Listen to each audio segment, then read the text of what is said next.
Kamareddy municipality పీఠాన్ని కాంగ్రెస్ కైవసం చేసుకుంది. ఉత్కంఠభరితంగా సాగిన ఎన్నికల్లో గడ్డం ఇందుప్రియ ఏకగ్రీవంగా ఎన్నికయ్యారు. మెజార్టీ కౌన్సిలర్లు గడ్డం ఇందుప్రియకు మద్దతుగా చేతులు ఎత్తి చైర్పర్సన్గా ఎన్నుకున్నారు.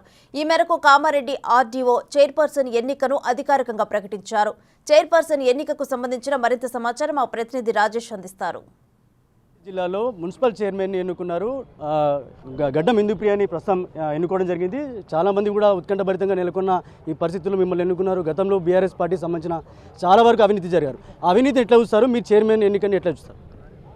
ఈరోజు కామారెడ్డి పురపాలక సంఘంలో నాకు చైర్పర్సన్ పదవి ఇచ్చిన పెద్దలు, ముఖ్యంగా మన సీఎం పెద్దలు రేవంత్ అన్న గారికి, అలాగే ప్రభుత్వ సలహాదారులు షబీర్ అన్న గారికి, అలాగే నాకు సపోర్టివ్ ఉన్న పెద్ద మనిషి డిసిసి కైలాసీన్ అన్న గారికి, ఫ్లోర్ లీడర్ మా అన్వర్ అన్న గారికి, అలాగే సీనియర్ విప్ శివన్న గారికి, షేరు అన్న గారికి, అలాగే ఇక్కడ ఉన్న ప్రతి ఒక్క కౌన్సిలర్స్ 28 మెంబర్స్ కౌన్సిలర్స్ ఉన్నారు, కాంగ్రెస్ కౌన్సిలర్స్. ప్రతి ఒక్కరు కూడా సపోర్ట్ చేయడంతో నేను ఈరోజు ఈ పొజిషన్లో ఉన్నాను.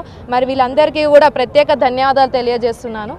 అండ్ మీరు చెప్పినట్టు గతంలో పాలకులు ఏ సమస్యలు అంటే ఎన్ని ఉన్నా కానీ ఆ చెత్తని మొత్తం మేము సాఫ్ చేస్తామని తెలియజేస్తున్నాను. ముఖ్యంగా చెప్పండి, ఇక్కడ నుంచి రేవంత్ రెడ్డి గారు పోటీ చేశారు, వాళ్ళ సోదరుడు కొండలరెడ్డి కూడా పోటీ చేశారు. అత్యంత సన్నిహితులుగా మీరున్నారు. ఎట్లా భావిస్తారు? కొండలరెడ్డి గారు మీకు ఇచ్చిన మాట, లేకపోతే ఇప్పుడు చైర్మన్ ఎన్నిక, వాళ్ళకి ఏం చెప్తారు?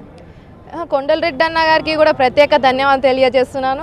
గతంలో కొండలరెడ్డి అన్న గారు ఎలక్షన్ టైంలో ఇక్కడికి వచ్చినప్పుడు కొంచెం ఇష్యూ చేయడం జరిగింది అపోజిషన్ పార్టీ వాళ్ళు.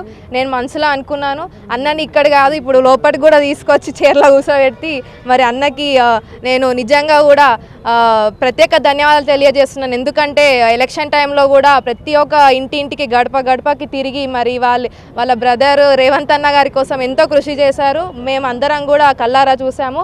మా కొండలరెడ్డి అన్న గారికి కూడా ప్రత్యేక ధన్యవాదాలు తెలియజేస్తూ మరి నాకు అవకాశం ఇచ్చిన ప్రతి ఒక్కరికి కూడా నిజంగా పేరున కృతజ్ఞతలు తెలియజేస్తున్నాను. జిల్లా అధ్యక్షుడు మీరు చెప్పండి, కాంగ్రెస్ పార్టీ మొత్తం కామారెడ్డి అంతా కాంగ్రెస్ పార్టీగా మొత్తం మారిపోయిందని చెప్పుకోవచ్చు. ఎట్లా చూస్తారు? కామారెడ్డి నియోజకవర్గం కాదు, రాష్ట్రం మొత్తమే కాంగ్రెస్ పార్టీ ఉంది. బీఆర్ఎస్ ఖాళీ అయిపోయింది. ఇప్పుడు ముందు బీజేపీతో ఎదుర్కొంటాం.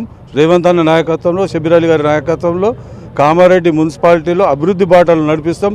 9 నెలల సమయం గడ్డం ఇందుప్రియకున్న వారికి సహకరించిన 28 మంది కౌన్సిలర్లకు పేరున జిల్లా కాంగ్రెస్ పార్టీ పక్షాన కృతజ్ఞతలు తెలియజేస్తూ, రేవంత్ అన్న గారు ఏవైతే 5 గ్యారంటీలు చెప్పిండో, ఇంకా రాబోయే సెంట్రల్ పార్టీ ఏం చెప్పిందో వాటన్నింటినీ ప్రజల్లోకి తీసుకెళ్లి ఎంపీ ఎలక్షన్లో పెద్దలు సురేష్ శెట్కర్ గారిని అత్యధిక మెజార్టీతో గెలిపిస్తేందుకు ఈ 28 మంది కౌన్సిలర్లతో పాటు మా పట్టణ Congress party, youth Congress party, BCCL, SCCL, మహిళా కాంగ్రెస్ అందరూ కూడా కృషి చేస్తారు అని నేను ఈ సందర్భంగా తెలియజేస్తున్నాను.